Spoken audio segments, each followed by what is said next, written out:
ধনসম্পদ ও সমৃদ্ধি আসে এবং পরিবারে শান্তি ও সুস্বাস্থ্য বজায় থাকে। লাকি বাম্বু বা বাঁশ গাছ।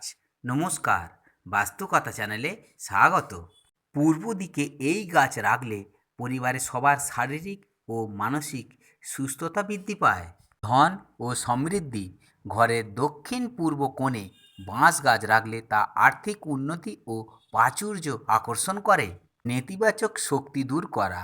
এর ফাঁপা কাণ্ড ঘরের ভিতর দিয়ে শুভ শক্তির অবাধ চলাচল নিশ্চিন্ত করে এবং ক্ষতিকর শক্তি দূর করে। দুটি ডালযুক্ত লাকি ব্যাম্বু ভালোবাসা ও সম্পর্কের মাধুর্য বাড়াতে কাজ করে।